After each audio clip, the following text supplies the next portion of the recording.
이곳에 오신 여러분 모두를 축복합니다. 제가 설교를 오늘 해달라고 하는 전화를 받을 때가 일본에 선교 중이었습니다.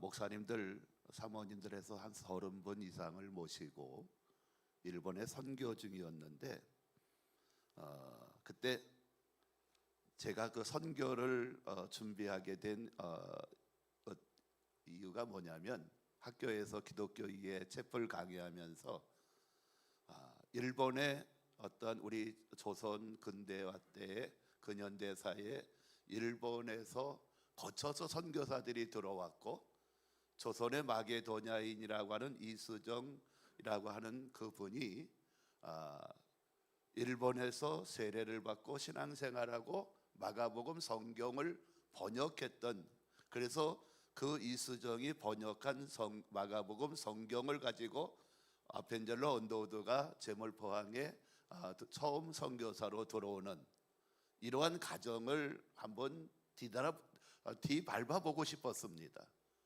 그래서 목사님들, 사모님들을 설득해서 우리에게 간접적으로 복음의 영향력을 미친 일본의 어떤 최초 교회 카이칸 교회, 그 다음에 이수정 이수정 이분이 세례받고 신앙생활했던 시박교회, 그리고 성결교회의 어떤 근간이 되는 정빈, 김상준 이 두 분이 공부했던 동양성서학원을 가서 우리 세미나를 좀 해보자. 그리고 일본의 선교사들 묘지, 그런 우리나라 양화진과 같은 그러한 곳들을 해봤습니다. 일본을 단체로 가려면 여행사를 통해야 되는데, 여행사도 거기가 뭔데요? 시박교회가 어떤 교회인데요? 그래서 일본에 있는 여행사나 또 가이드들에게 제가 설명을 해주면서 거기 컨택을 해달라고 하면서 진행을 한 적이 있습니다. 마침 전화를 받을 때가 이수정이 세례받은 시박교회에서 세미나를 인도하고 있다가 전화를 받았습니다. 그 시박교회를 갔을 때에 정말 이수정이 그 신앙생활을 그 당시에는 교인들이 100여 명이 150명 정도가 됐습니다. 그런데 지금은 10명 정도밖에 안 돼요. 그리고 시박교회에 있는 목사님이 그 교회에 대해서 또 이수정에 대해서 설명을 해주는데 우리 학교 학생들이 아는 것만큼도 몰라요. 우리가 지금 기독교 이해를 강의하면서 조선의 마게도냐인 이수정을 우리 강의할 때 학생들이 새로운 것들을 많이 배운다고 고백을 합니다. 우리 학생들이 채플과 기독교 이해 강의를 통해서 부모님을 위한 기도를 이번에 강의에 계속 접하면서 굉장히 자기 자신들을 돌아보고 있고 부모님에게 다시 한번 마음을 새롭게 먹고 있노라고 그렇게 고백들을 하고 있습니다. 근데 정작 그 일본의 교회들은 아니더라는 거죠. 현재 예배 인원이 10명밖에 되지 않는답니다. 그래서 왜 그러느냐? 그래도 이 교회는 그래도 전통이 있는 교회인데 했더니 우리는 자녀들에게 일본은 신앙을 강요할 수가 없답니다. 우리로 얘기하면 차별금지법이 동원되면 우리도 그렇게 될 겁니다.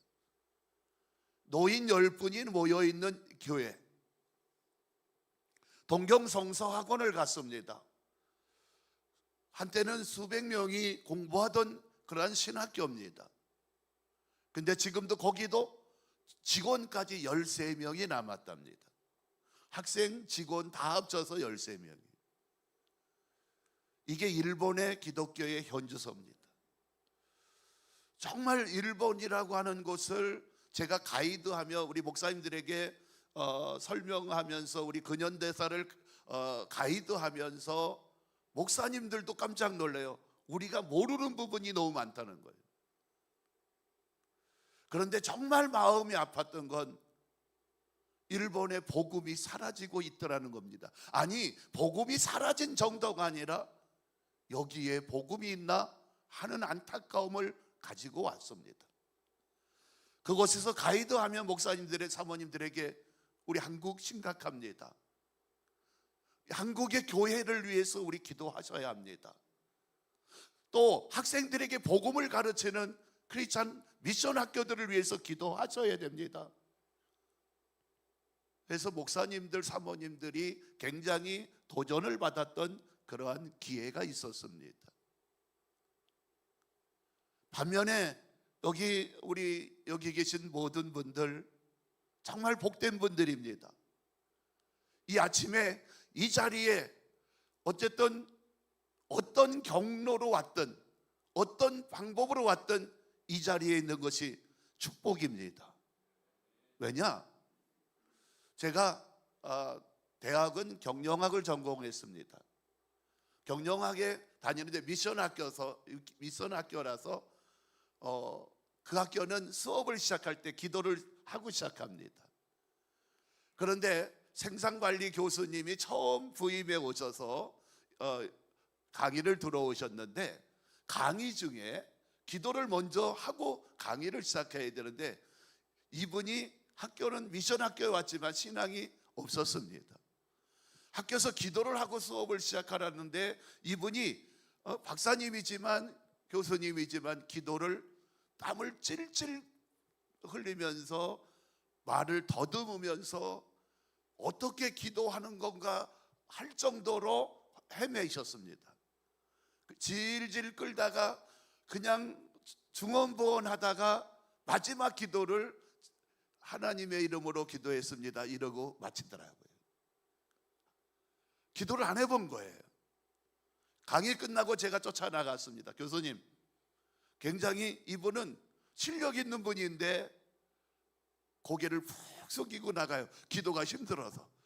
여기 교수님들 중에서도 그러신 분 안 계신가 모르겠습니다. 그래서 제가 드릴 말씀이 있습니다. 앞으로 교수님 시간에는 제가 기도해도 되겠습니까? 그랬더니 이분이 눈이 번쩍 뜨여요. 그럴래? 그리고 너무 좋아하시는 거예요. 제가 총학생회 임원이라 학교 행사가 있을 때는 가끔 수업을 빠질 때가 있어서 교수님, 오늘 수업은 제가 못 들어갈 것 같습니다 그러면 교수님이 와서 기도는 하고 가라는 거예요. 그리고 난 다음에 총학생회 일을 하다가 보니까 수업을 몇 번 빠지다 보니까 생산관리는 공식을 외워야 되는 게 많은데 수업을 몇 번 빠지니까 모르는 문제가 좀 있었어요. 그래서 시험을 치렀는데 학점이 잘 나왔어요. 그래서 제가 교수님 방에 찾아가서요. 또 정직하잖아요. 교수님, 저 점수 잘못 주신 것 같습니다. 제가 치른 점수는 이 점수가 아닙니다.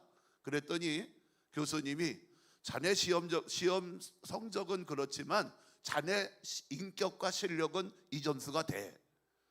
그분이 제가 기도한 게 너무 고마웠던 것 같습니다. 근데 그분이 지금은 장로님이시고 대학원 원장님까지 마치시고 정년퇴임을 하셨습니다. 억지로라도 기도하다가 보니까 억지로라도 미션 학교에서 채플에 참여하고 또 어떤 종교 행사를 하다가 보니까 그분이 장로님이 되셨어요. 오늘 우리가 이 자리에 왔을 때 마지못해 온 자리가 아니라 여기 계신 분들을 보니까 정말 간절한 마음으로 이 자리에 또 책임감을 가지고 이 자리에 나오신 것 같습니다. 오늘 하나님께서 이 자리에 성령으로 임하셔서 여러분들 마음속에 하나님의 사랑과 십자가의 사랑과 그 은혜를 여러분 마음속에 성령으로 심어주기를 주의 이름으로 축원합니다.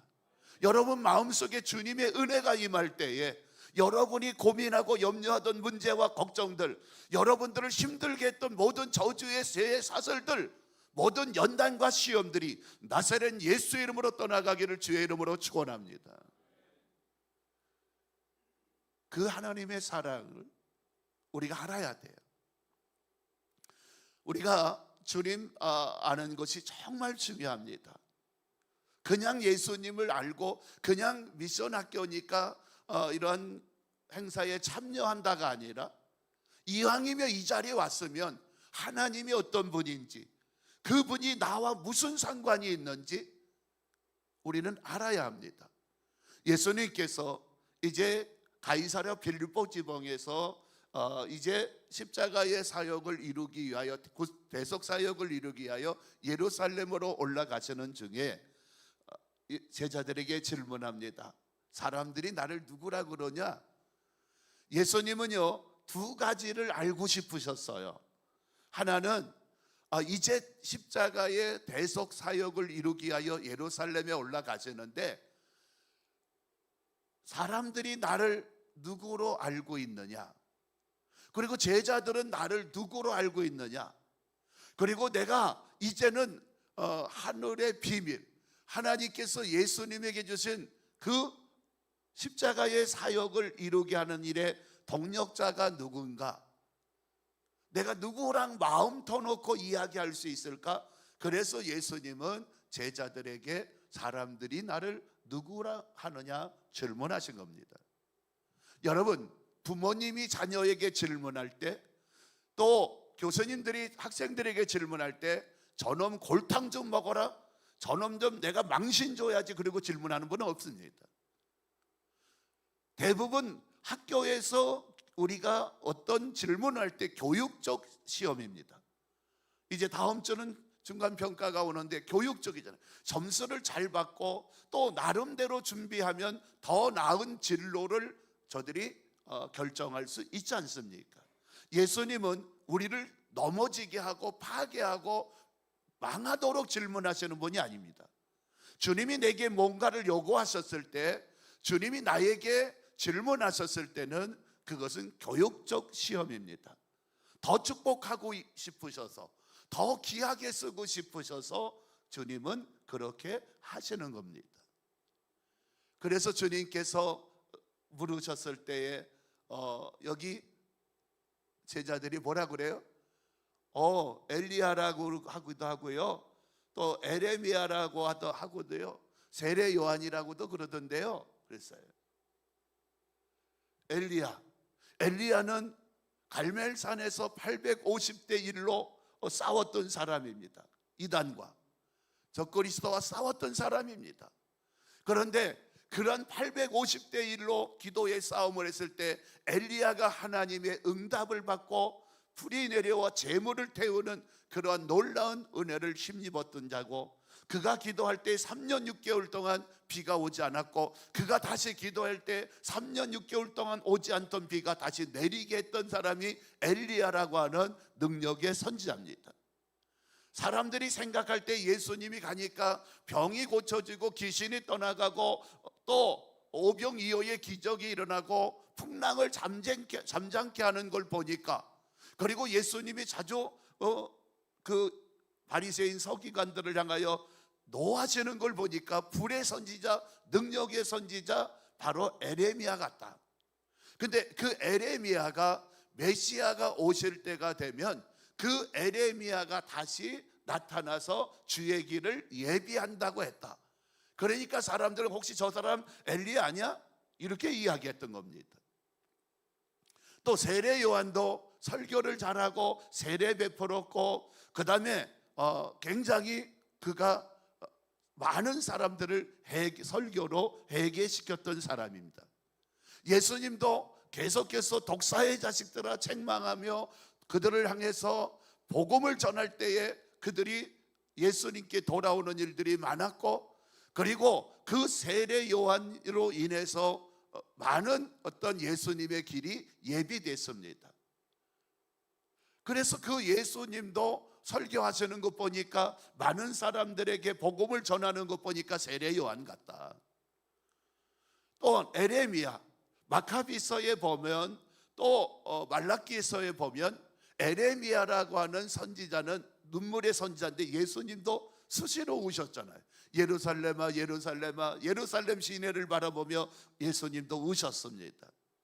그러니까 그 자주 우시는 예수님이 에레미야 같다. 또 마카비서에 보면 메시아가 올 때에 저 에레미야 선지자가 언약궤를 느보산에 감춰두고 이제 갔는데, 그 에레미야가 다시 와서 예수님 오실 때 되면 그 감춰뒀던 언약궤를 찾아갖고 올 것이다, 이런 말씀이 있는데, 바로 저분이 혹시 에레미야 아닐까? 그러니까 예수님이 오실 때가 됐다는 건 다 공감을 했는데 저분이 예수님이라고는 인정하고 싶지 않았던 겁니다.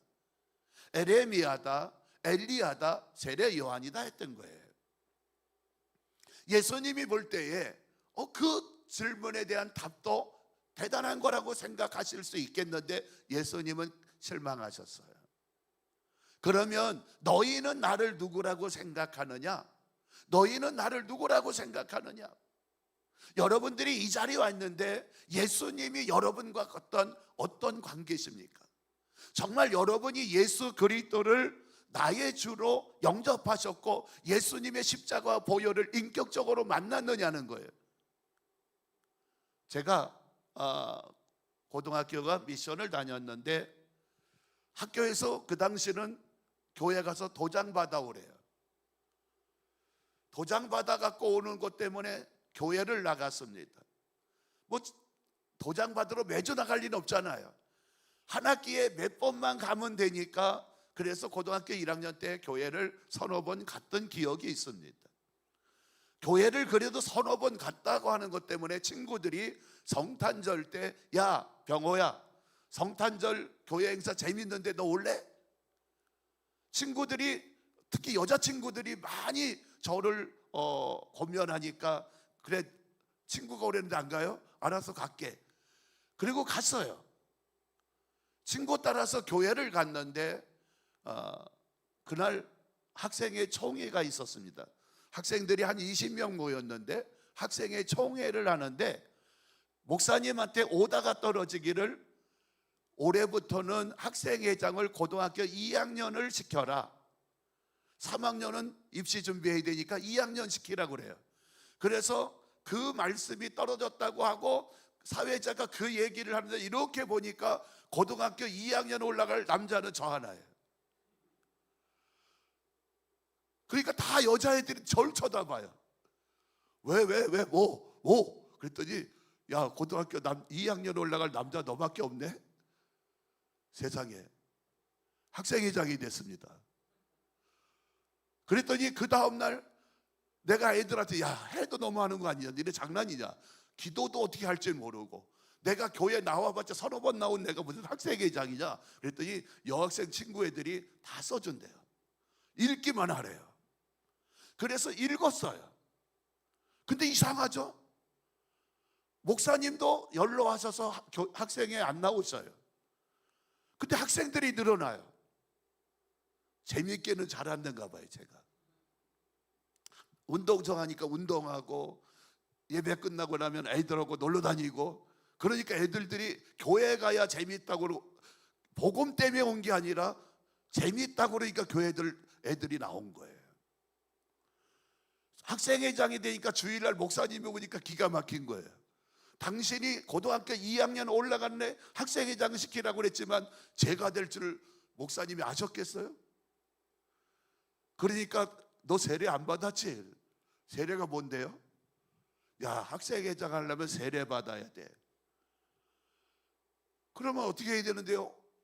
그럼 너 한 일주일 동안 나한테 와서 교육받아. 일주일 동안 목사님한테 가서 교육을 받았어요. 그리고 1월 첫 주에 세례를 받았습니다.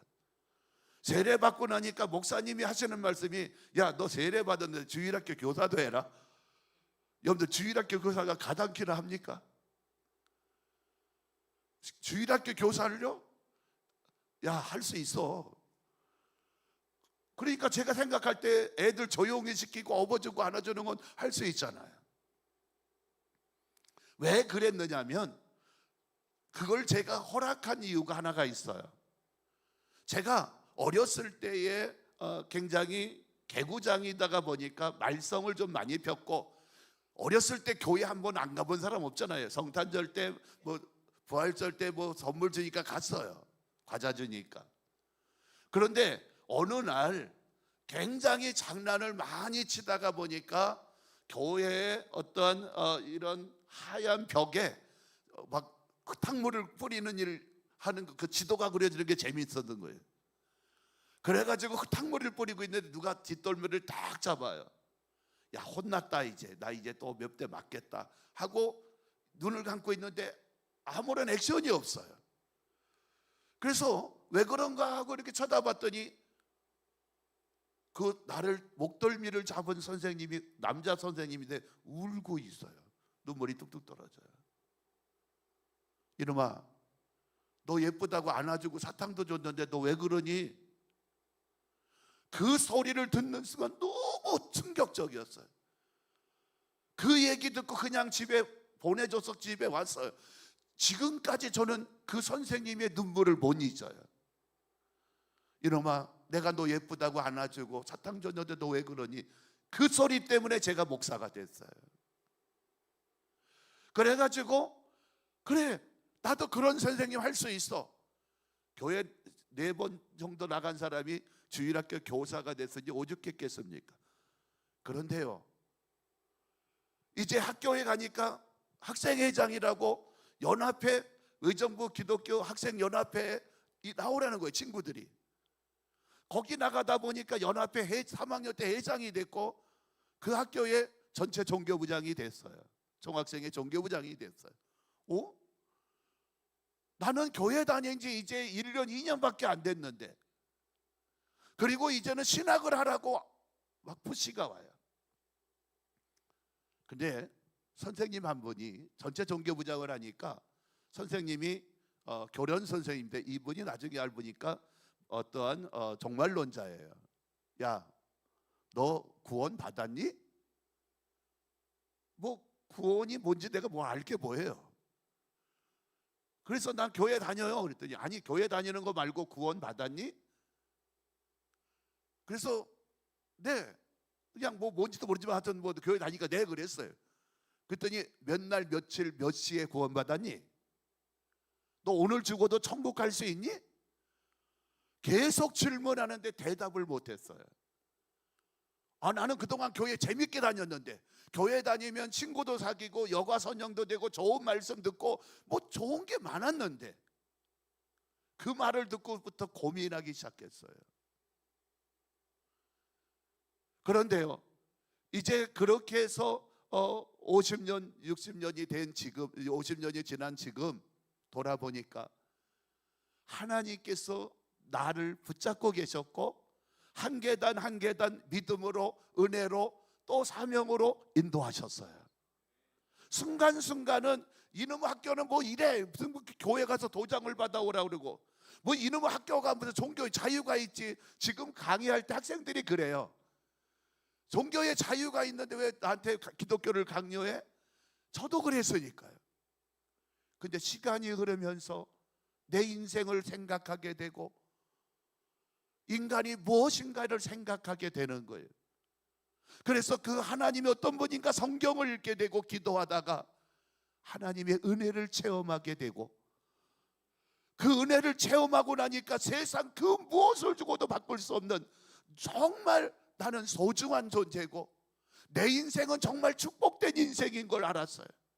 내 인생이 축복된 인생 아니었습니다. 저는 11살 때 어머니가 의료사고로 갑자기 돌아가셨어요. 그때부터 그 동네에서 가장 부유했던 집이었는데 아버님이 술을 전혀 안 하시던 분이 술을 드시기 시작하는 거예요. 술을 드시기 시작하면서부터 우리 집은 엄마 없는 하늘 아래에 아버지의 술로 방황하는 것 때문에 얼마나 고통스러운지 몰라요. 그래서 그러한 삶 속에서 또 여동생이 교통사고로 세상을 떠나면서 우리 집은 정말 지옥 같았어요. 그런데요, 그 예수님이 나를 사랑하시는, 나를 구원하시는, 내 죄와 저주와 심판과 죽음을 담당하신 그러한 구세주인 것을 만나고 난부터는 하늘이 달라 보여요. 내가 생각했던 나는 저주받은 인생이야, 나는 지지리도 운이 없고 복이 없는 인생이야. 그런데요, 그 예수를 만나고 나니까 내 인생이 얼마나 복된 인생이고 하나님이 얼마나 나를 사랑하는지를 깨닫게 되는 순간 내 인생이 달라져요. 공부하기 싫어서 난 대학 안 갑니다 했던 내가 스스로 공부해서 대학을 가겠다고 했고, 그리고 목회는 절대 안 한다고 몸부림치다가 결국은 목사가 됐습니다. 우리가 정말 하나님이 나를 사랑하시는데 그걸 우리가 깨닫지 못하지만 이러한 기도회를 통해서 또 여러 가지 신앙생활을 통해서 그 하나님의 사랑을 발견할 수만 있다면, 그래서 주는 그리스도요 살아계신 하나님의 아들입니다 고백할 수 있다면 여러분은 복 있는 자예요. 예수님이 불렀어요. 너희들은 나를 누구라고 하느냐 물을 때에 베드로가 주는 그리스도요 살아계신 하나님의 아들입니다. 그랬더니 예수님이 바요나 시몬아 내가 복이 있도다. 네가 이것을 안 거는 네 스스로 아는 게 아니라 하나님께서 너에게 알려주신 것이다. 하나님이 베드로를 택하셨고 부르셨고 그에게 은혜를 주셨던 것입니다. 그러면서 예수님은 그 주는 그리스도의 살아계신 하나님의 아들이다. 주라고 하는 것은 여기에서 나의 주인이라는 뜻이지만, 그리스도라고 하는 것은 헬라어지만 히브리어로는 메시아라는 뜻 아닙니까? 기름 부음을 받았다는 말입니다. 구약에는 왕, 선지자, 제사장은 양의 뿔에다가 기름을 담아서, 올리브유 기름을 담아서 머리에 부을 때에 기름 부었다고 하는 겁니다. 왕과 선지자와 제사장은 반드시 기름 부음을 받아야 합니다. 그래서 그 당신은 나의 왕이요, 당신은 나의 선지자요, 당신은 나의 제사장이요. 왜냐하면 죄 많은 구약에는 인생은 하나님 앞에 나갈 수 없었지만 제사장이 대신 모든 사람의 죄를 짊어지고 하나님 앞에 나가서 산 제물이 됩니다. 그래서 하나님 앞에 제사를 드리며 사죄를 받아갖고 나옵니다. 그래서 그러한 제사장, 하나님 앞에 내가 죄 때문에 나갈 수 없지만 그 예수님이 우리 제사장이 되어서 십자가에 단번에 못 박혀 죽으심으로 나의 죄를, 나의 저주를, 나의 심판을, 나의 지옥을 대신하신 겁니다. 그래서 테텔레스타이 다 이루었다가 주님이 우리를 향하여 너 죄 내가 다 해결했어. 내가 남의 집 유리창을 깨서 불안해하고 있을 때 엄마가 가서 물어주고 해결해서 괜찮아 밥 먹어. 그럴 때 얼마나 마음이 기쁩니까?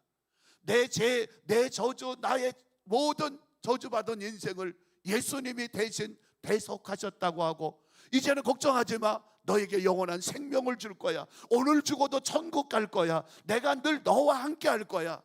그 은혜가 여러분에게 함께 하기를 주의 이름으로 축원합니다. 그럴 때 예수님이 베드로의 고백을 듣고 이제는 너무 좋으시니까 베드로를 축복을 했는데, 야 네가 복이 있도다. 베드로야 네가 복이 있다는 거예요. 여러분들, 우리는 일이 좀 잘 되고 안 되고에 따라 나는 복이 있다 없다 얘기해요.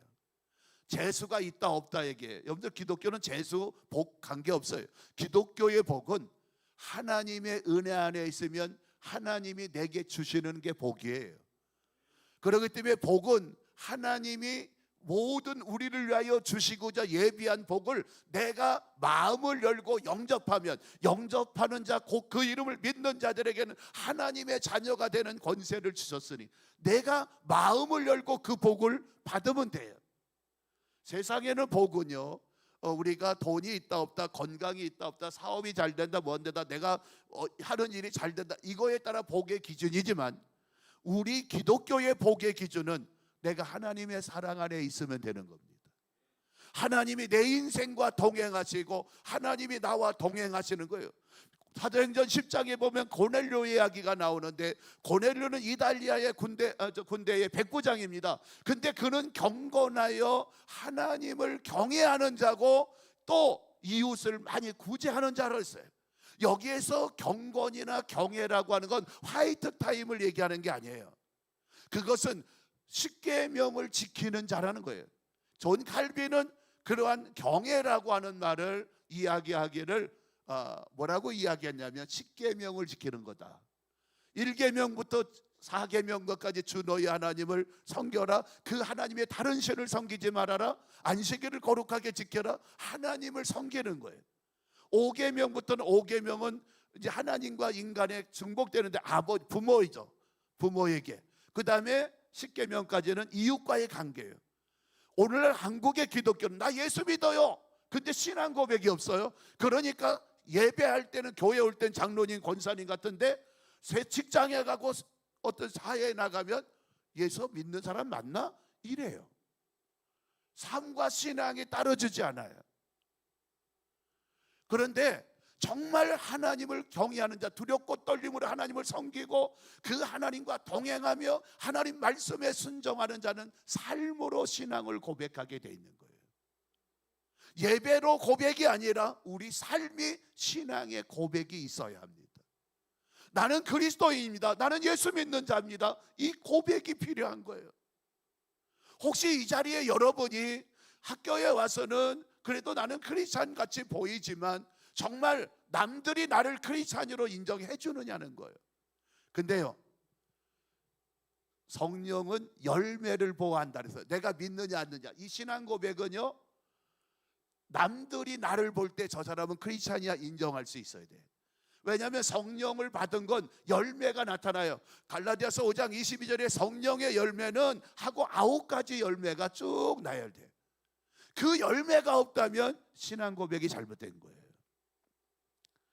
그럴 때에 신앙 고백이 드려졌을 때에 주님이 뭐라고 그래? 베드로에게 네가 복이 있다. 여러분 모두가 복을 나누는 성도가 되기를 바랍니다. 복이 있는 자예요. 나는 지금 어려운 문제가 있어요. 힘든 일이 있어요. 그렇다나 그것 때문에 무너지지 마시고 나는 복이 있는 자다. 따라서 나사렛 예수 이름으로 기도하면, 나사렛 예수 이름으로 기도할 때 하나님께서 내 기도를 들어 응답하실 것입니다. 그러면서 또 말하기를 너는 반석이라는 거예요. 베드로는 원래 짱돌 같은 사람이에요. 다혈질이에요. 그러나 반석이라는 거예요. 그러면서 그를 축복하셨어요. 네 반석 같은 믿음의 교회를 세운다. 베드로가 반석 같은 믿음의 교회를 세우니까 그 교회에 음부의 권세가 틈타지 못하리라. 여러분이 믿음으로 여러분 마음의 교회를 세우면 모든 음부의 권세가 시험하는 것, 저주하는 것, 여러분의 발목을 잡는 것들이 여러분이 기도할 때마다 선포할 때마다 떠나갈 줄로 믿습니다. 그리고 내가 천국 열쇠를 너에게 주겠다. 네가 땅에서 매면 하늘에서도 맬 거고 네가 땅에서 풀면 하늘에서 풀리다. 뭐예요? 기도예요. 네가 기도하면 내가 기도한 대로 응답하시겠다. 우리 신한대학에 처음 40일 새벽 기도를 할 때에 총장님이 그런 말씀을 하셨어요. 40일 새벽 기도가 끝날 때 이스라엘과 가자 지구의 평화의 무드가 시작됐어요. 지금 기도회 동안에도 또 지금 이스라엘과 가자 지구의 하마스 간에 평화 조약이 되면서 포로 석방하고 인질 석방하는 이런 일들이 있습니다. 여러분, 우리가 기도하면 나머지는 하나님이 책임져 주십니다. 우리는 바꿀 능력이 없습니다. 우리는 그걸 해결할 능력이 없습니다. 하나님이 함께 하시면 됩니다. 그래서 이번 기도에도 여러분이 기도하던 것들이 응답되어지고 문제가 해결되어지고 여러분들 마음속에 여러 가지 짓누르고 있던 무거운 짐들이 벗겨지는 귀한 기도회가 되기를 주의 이름으로 축복합니다.